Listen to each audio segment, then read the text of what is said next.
Bom dia, boa tarde, boa noite, sejam todas, todos e todos muito bem-vindas, bem-vindes e bem-vindos ao 6º episódio do As Quartas Militamos, nossa pauta semanal sobre diversidade e representatividade.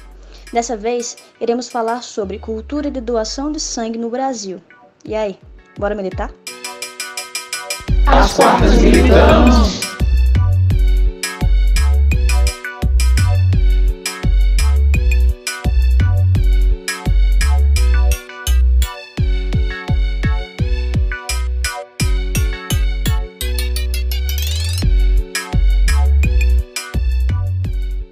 Bom dia, boa tarde, boa noite, militantes. Sejam todos muito bem-vindos ao 6º episódio do As Quartas Militamos, pauta semanal sobre diversidade e representatividade da 59.000, empresa júnior de publicidade e propaganda da UFRN. Eu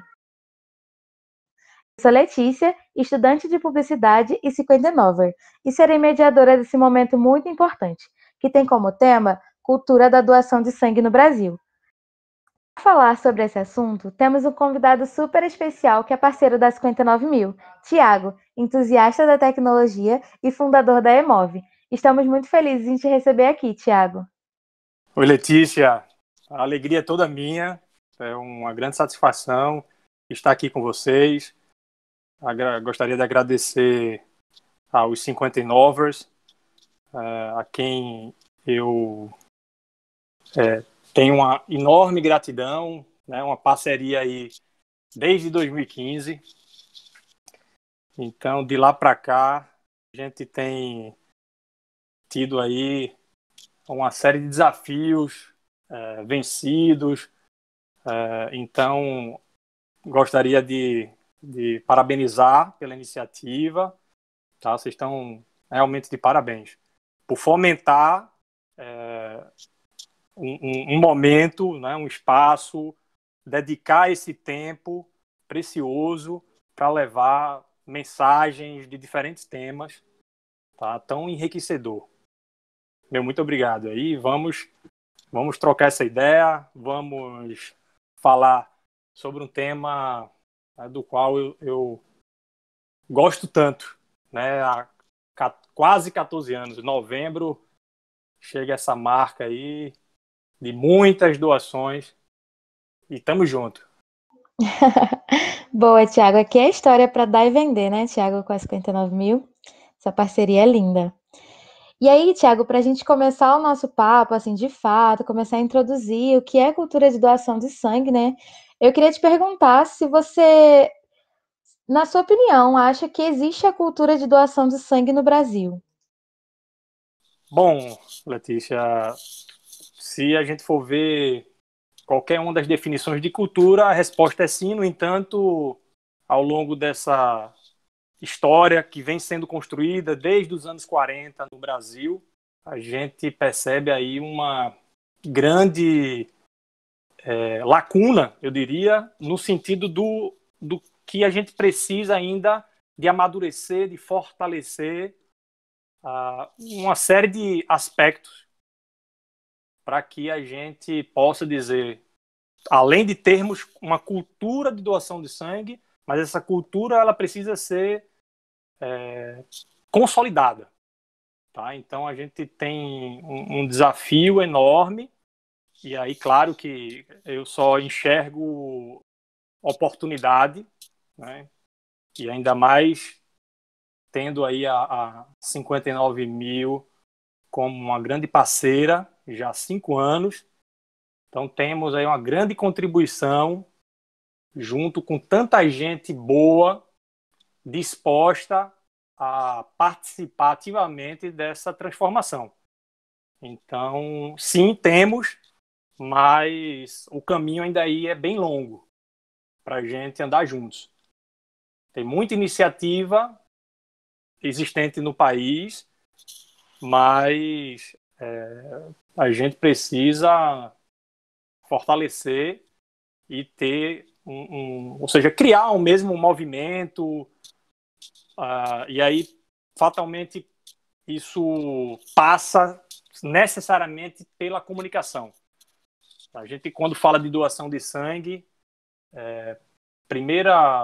uma das primeiras coisas que me vem à cabeça é algo formal, algo técnico, complexo, repleto de mitos. E aí a gente precisa desconstruir isso. Ou seja, por um lado a gente precisa construir para poder fortalecer e consolidar. Do outro lado, a gente também precisa olhar para tudo isso que não corresponde à verdade e que muitas vezes atrapalha essa jornada. Então, eu acredito que a gente precisa alcançar um número maior de pessoas, trazer para essa causa. Só para vocês terem ideia aqui de um outro elemento sobre cultura. Tudo iniciou em 1941 aqui, né? Os hemocentros foram sendo criados pelo Brasil e ao longo das primeiras 4 décadas a doação de sangue era remunerada. Isso é uma realidade ainda de muitos países. E apenas nos anos 80, início dos anos 80, isso mudou. Inclusive, de lá para cá, a gente tem feito aí vários esforços, inclusive seguindo padrões, orientações, diretrizes da Organização Mundial da Saúde, via Ministério da Saúde, secretarias estaduais, enfim, de forma coordenada. E aí foi um processo longo. A gente está falando aí na verdade, é a segunda metade dessa história aqui no país, né, da doação de sangue voluntária. E ainda assim, tem muita coisa para a gente dar a nossa contribuição. Boa, Tiago. Eu nunca tinha parado para pensar na etimologia da palavra cultura mesmo, né? Fez muito sentido o que você falou. Muito obrigada. E agora, eu queria que você falasse um pouquinho para a gente sobre o que é a Hemorrede, né, nacional, e qual é a sua importância. Bom, mais uma vez, remete àquilo que eu falei agora há pouco. Mesmo chamando de Hemorrede, ainda assim é um termo pouco conhecido entre a gente. Tá? Isso aí para dizer que é a Rede Nacional de Serviços de Hematologia e Hemoterapia. Está ligado ao Ministério da Saúde. Existe também a Hemorrede Estadual. É como se a Hemorrede Estadual tivesse sob um guarda-chuva maior, que é o Hemorrede Nacional. E o principal objetivo dele é coordenar toda essa estrutura que tem pública em todo o país, né? Então a gente está falando aqui de 32 hemocentros públicos, coordenadores, tá? Então ele já traz, quando a gente fala em hemorrede nacional, e 32 hemocentros, ele já traz essa definição de ser coordenador. Ou seja, ele figura, tá? Tanto é que, dentre algumas coisas que ele tem ali no seu papel social, inclusive, de atender qualquer cidadão. Ou seja, prioritariamente ele atende a rede pública, o SUS, mas também atende a hemorrede privada. Né? Ou seja, pacientes que precisam de transfusão de sangue, que estão em hospitais privados, né? Em algumas situações também são atendidos por esses hemocentros. E cada um desses hemocentros possui uma rede que está ali distribuída dentro de cada território. Tá? Então, vamos dar um exemplo aqui. A gente fala de Natal. Então, nossa referência é o Hemonorte. Então, existe apenas um hemocentro coordenador em todo o RN. E aí, para ter esse alcance e atender toda a população, ele o faz, né, pelos postos de coleta. Tá? Então, de forma assim, bem simples de entender, dessa forma que funciona a hemorrede nacional. E com essa presença mais próxima da população em cada estado, nas principais cidades de cada estado, a gente pode falar aqui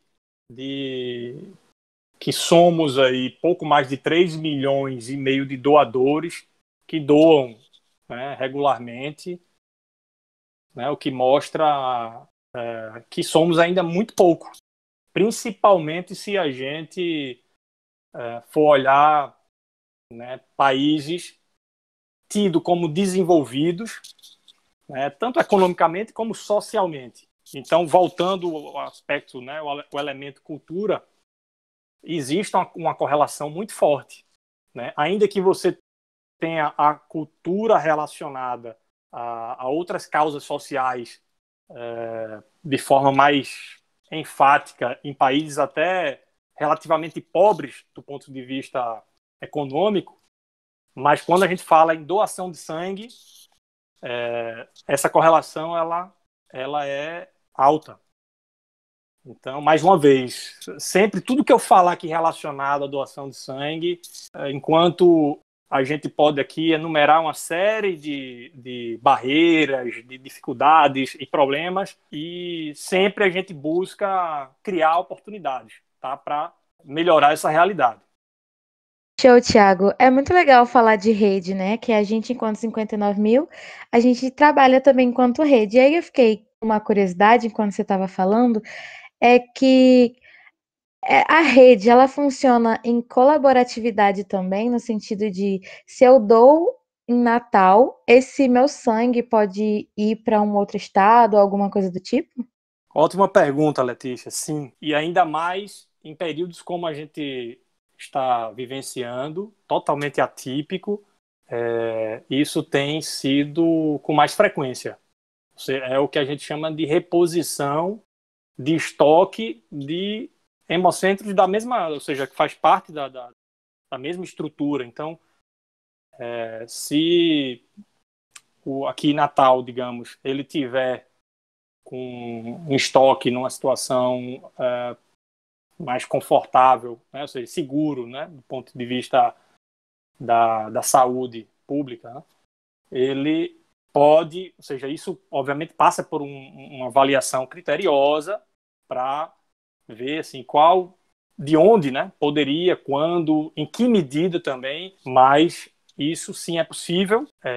E esse é um campo que a gente também pode mergulhar e se aprofundar, tá? Digno de a gente, com isso, conseguir construir uma série de, assim, uma sequência, né, no tempo de aperfeiçoamento, no sentido do que você falou, né, de sermos colaborativos, cooperativos, tá? Então, se a gente pensar de forma mais longeva, por meio de políticas, né, programas, inclusive, né, já aproveitando aqui sobre isso, eu mesmo, pelo tempo que já tenho como doador, eu vejo ali locais, tá, ali dos centros de coleta, como uma grande chance de a gente implementar políticas públicas, tá? Por exemplo, saúde da família, tá? Alguns doadores se deslocam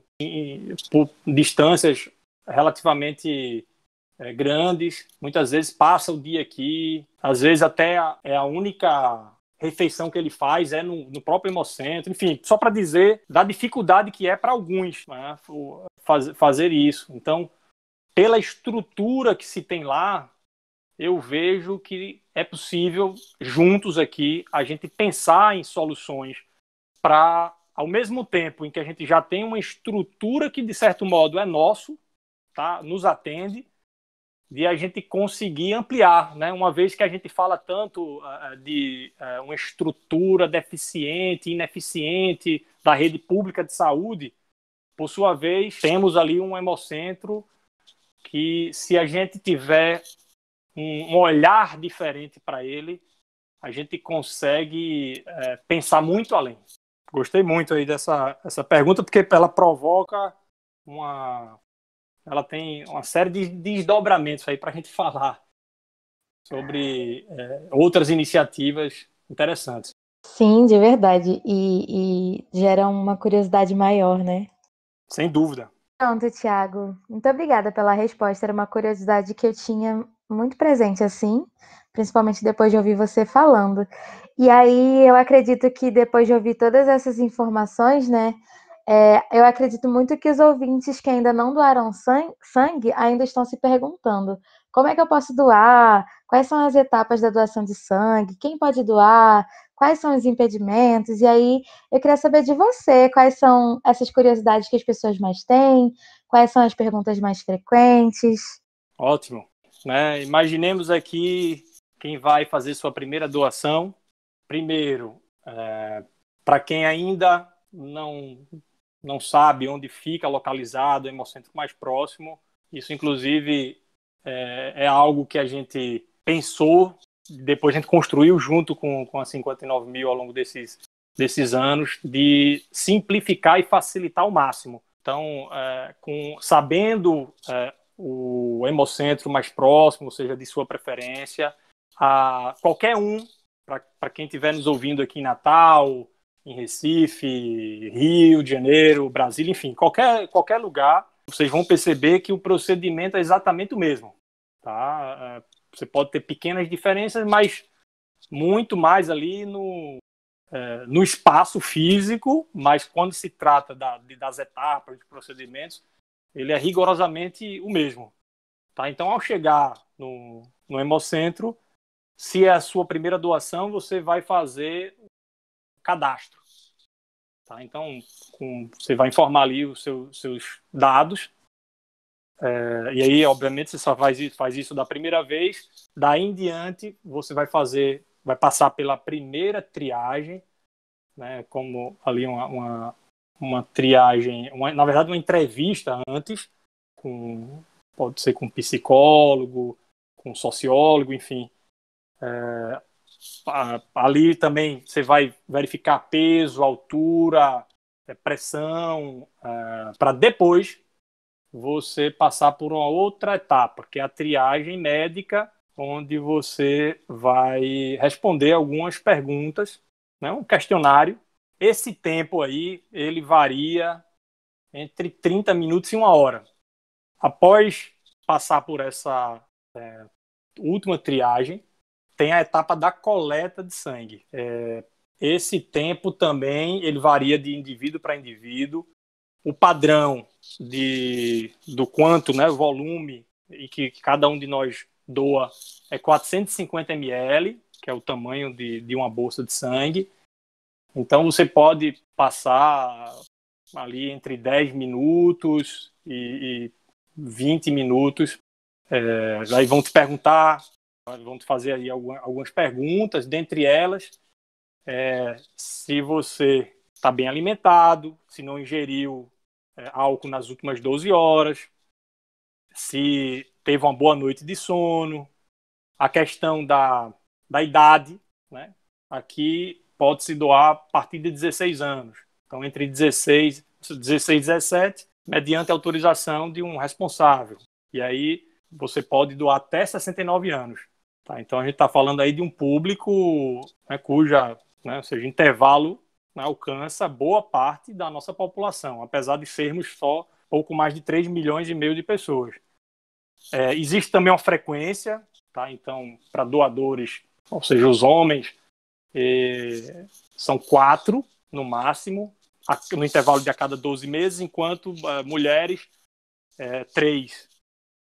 Tá? Então, tem essa distinção e ela sobretudo, por fatores biológicos, enfim. Então, tem essa diferença, né, nesse aspecto. E aí existem alguns impedimentos temporários e definitivos. Né? Os mais comuns, de um modo geral, né, para os mais diferentes públicos, é gripe, né, se pergunta se você está gripado, febre, então você precisa aguardar um intervalo aí de pelo menos 7 dias, período gestacional, né, isso aí são alguns dos impedimentos mais recorrentes temporários.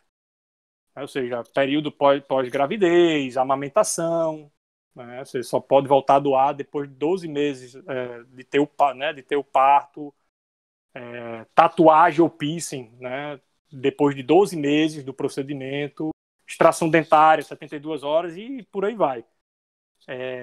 E alguns dos impedimentos definitivos de de ter tido hepatite, né, depois dos 11 anos de idade, malária, tá? Esse aí são alguns. Inclusive, a gente tem aí, tá? Eu acho que muitos de vocês já devem saber que recentemente tivemos aí uma grande conquista, né? Um reconhecimento que era tão aguardado há bastante tempo, que veio do Supremo Tribunal Federal, que reconhece, ou seja, a possibilidade de você não ser mais recusado pelo simples fato da sua opção sexual, tá? Então, isso é algo recente agora, deste ano. A gente está falando aí de algo de cerca de 2 meses, tá?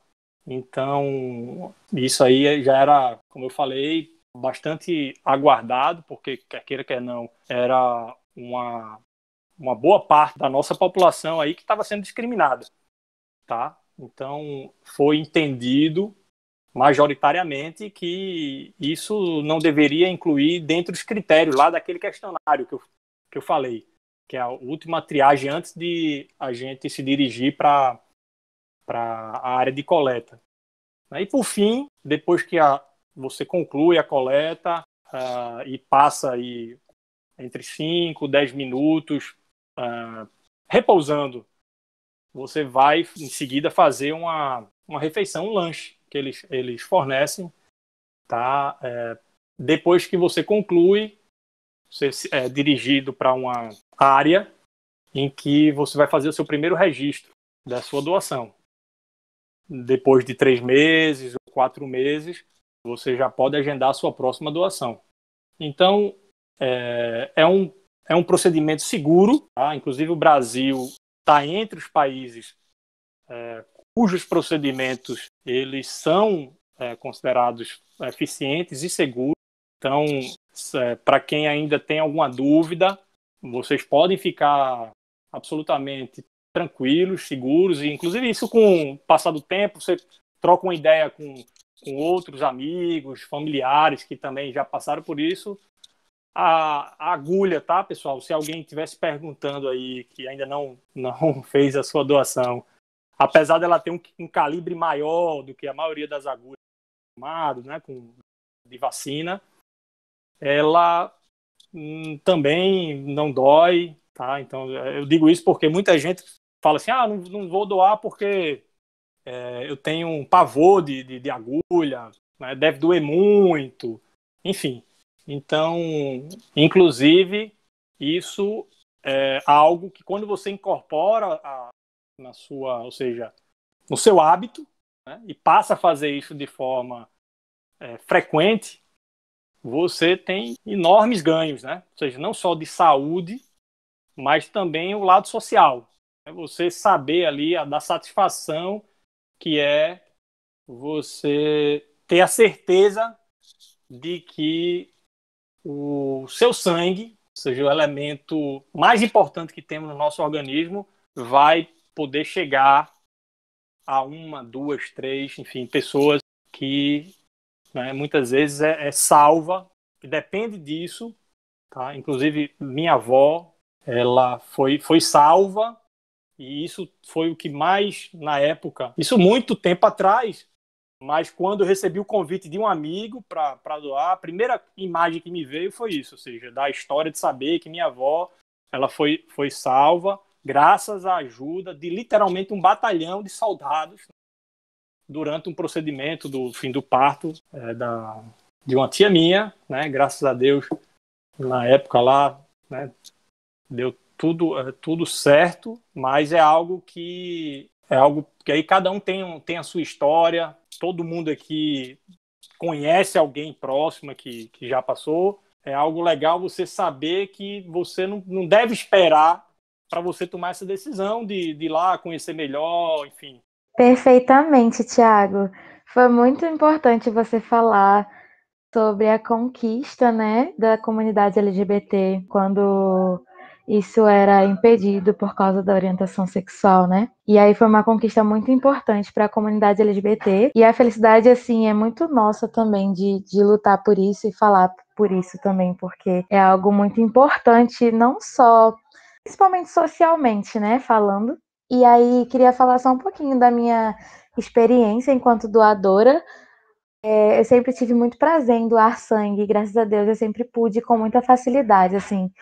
Então, todas as experiências que eu tive, você foi falando, e eu tive lembranças, assim, muito tranquilas, né? Das experiências que eu tive com doação de sangue. E aí, todo o tratamento era super, super atencioso, sabe? As pessoas, as perguntas e tudo mais. Então, sempre foram experiências muito boas que me fizeram querer voltar. E aí eu tinha programas assim, no sábado eu vou visitar a Feira do Lavradio, que é aqui no Rio, né? E depois eu vou doar sangue. Então era algo que eu fazia com muito prazer. Então, o que você trouxe para a gente foi muito importante para que eu me lembrasse disso e para que ilustrasse para as pessoas que estão ouvindo também como é importante fazer isso pela primeira vez e entender se vai ser prazeroso ou não para você, né? E ter realmente a experiência de o que é doação de sangue e tudo mais. Além da enorme satisfação de estar ajudando alguém, né? E fazendo alguma coisa para ajudar outra pessoa. Isso é perfeito. E aí, Tiago, pensando assim num futuro mais promissor, eu queria te perguntar o que falta para o Brasil doar mais sangue, assim.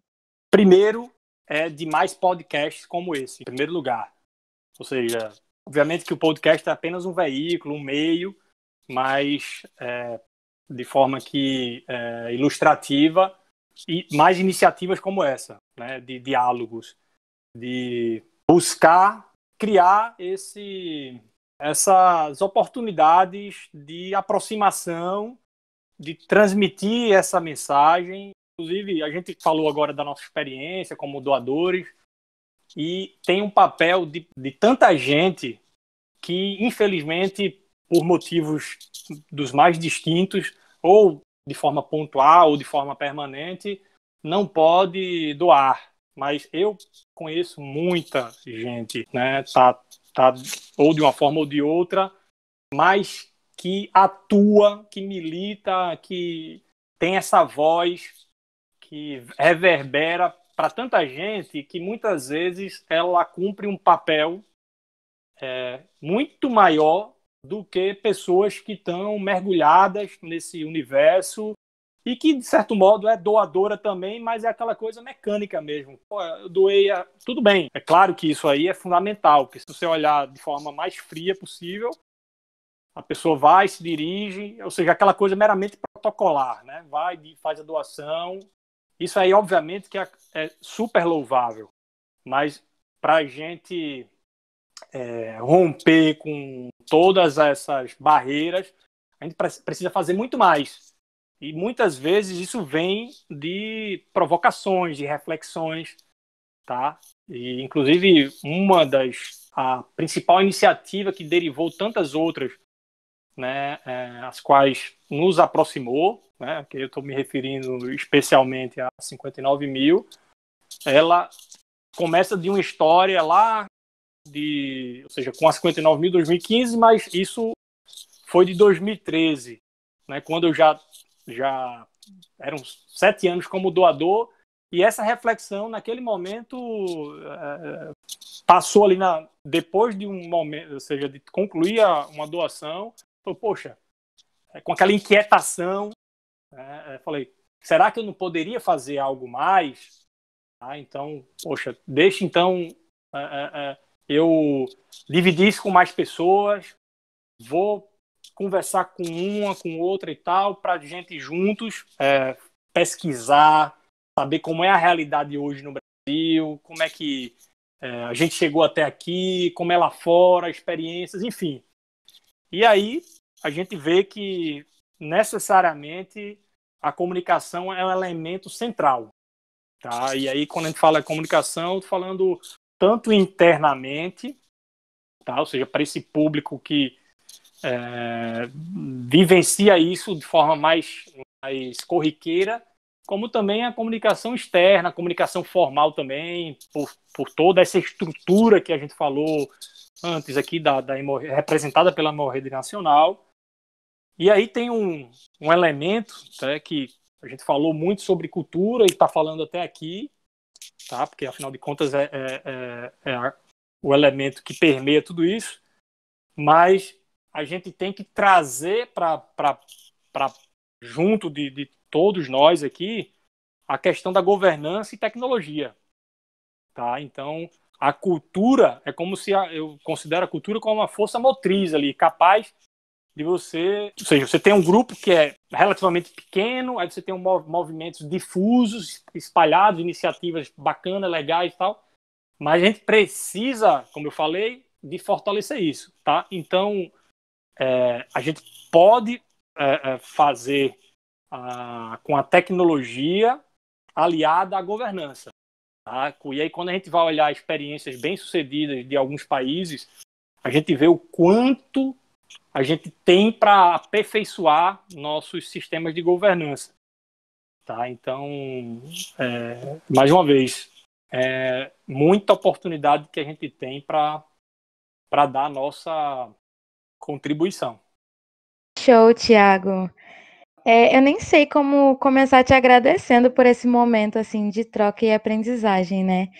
Infelizmente, a gente sabe que a doação de sangue ainda é uma pauta pouco abordada no nosso dia a dia, e trazer momentos como esse são realmente muito importantes para a mudança de mentalidade.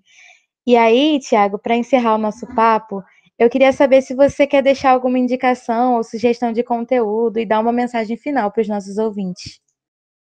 Bom, em primeiro lugar, quem não está acompanhando todos os dias, o tempo todo, aí os canais da 59 mil, que passem a fazê-lo com frequência. Afinal de contas, daqui em diante, vocês vão poder acompanhar muita coisa bacana que a gente pretende construir juntos.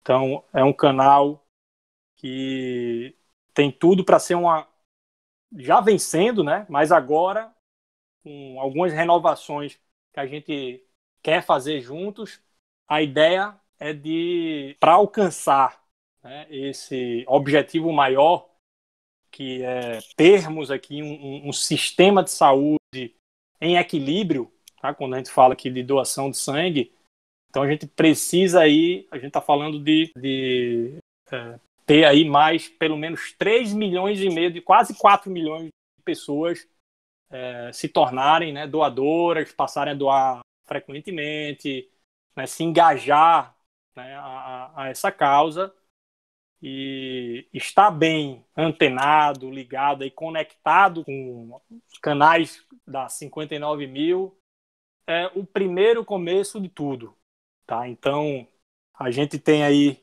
juntos o projeto da Hemov, que é a plataforma que tem como finalidade fortalecer esse ecossistema formado por doadores de sangue, pacientes familiares, amigos e toda aquela estrutura, né, da Hemorrhoide que eu falei, tá, para melhorar essa experiência no processo de doação de sangue, né? Tudo isso para que tenhamos aí uma maior sinergia todas essas partes, né, e um ganho de eficiência ao sistema de saúde, tá? Então eu diria que juntos, todo mundo que está nos ouvindo agora se sensibilizou, tenho certeza de que quando passar a conhecer melhor aqui essas várias iniciativas, passar a saber mais, né, sobre doação de sangue, essa causa,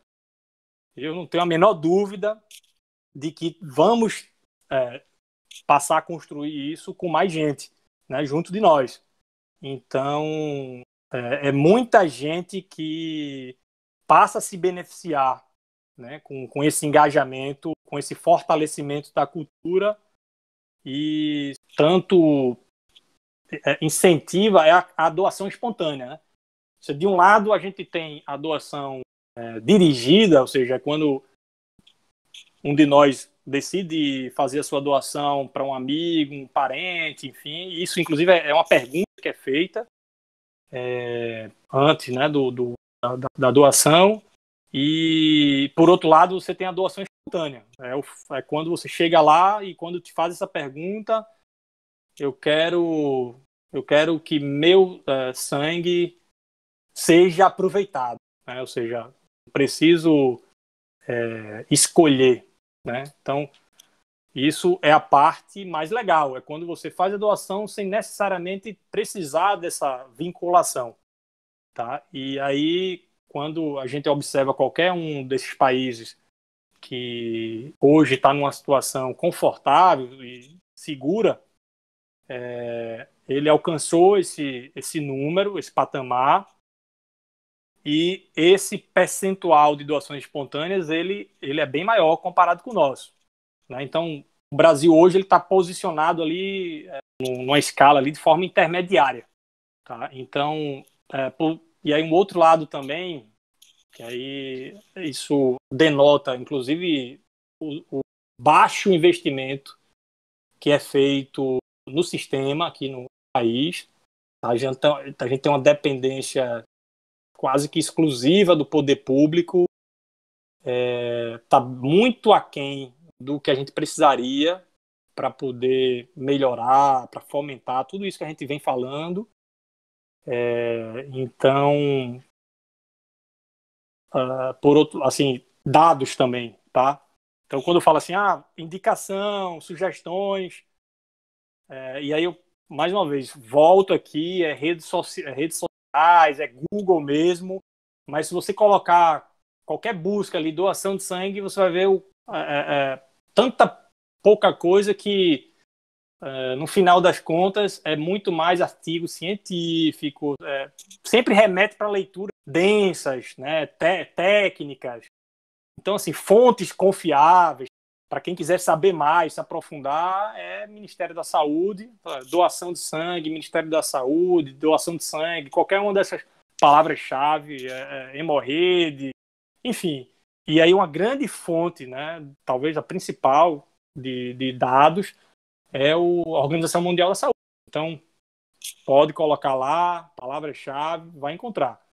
Agora, para quem busca fazer algumas pesquisas, vocês vão perceber que dados desatualizados, muitas informações importantes que deveriam ter aqui, não vão ser encontradas.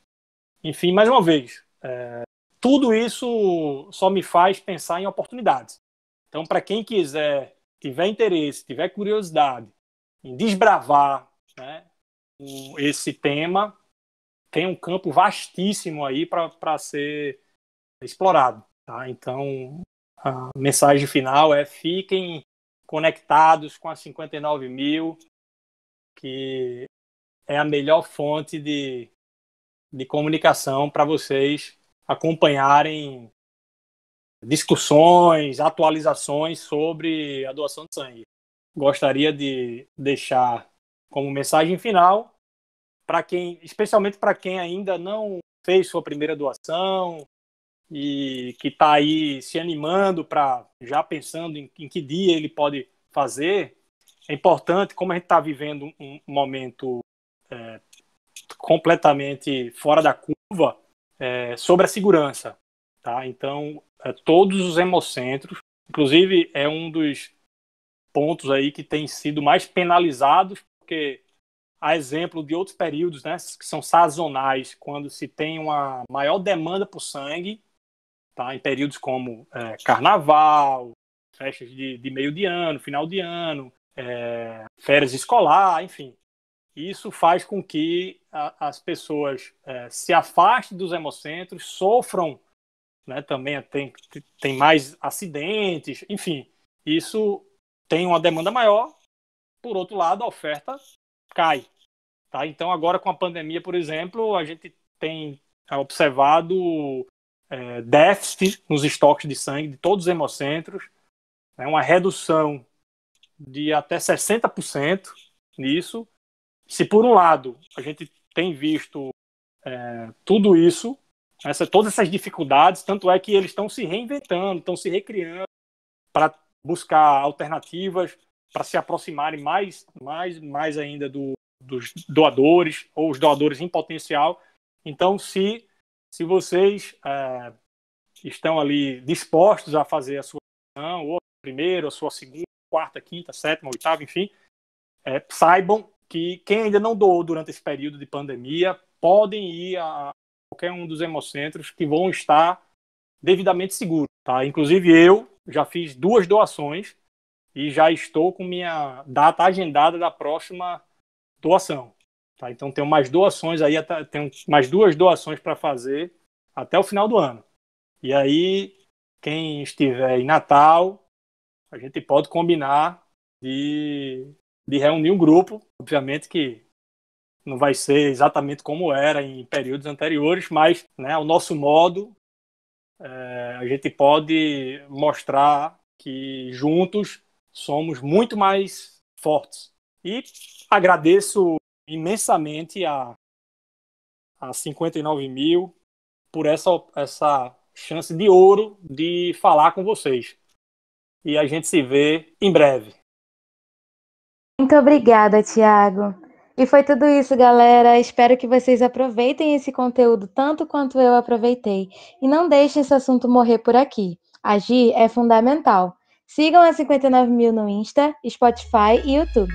Compartilhem esse episódio e a gente espera vocês na próxima quarta, com mais uma pauta incrível no As Quarta Militamos. Tchauzinho!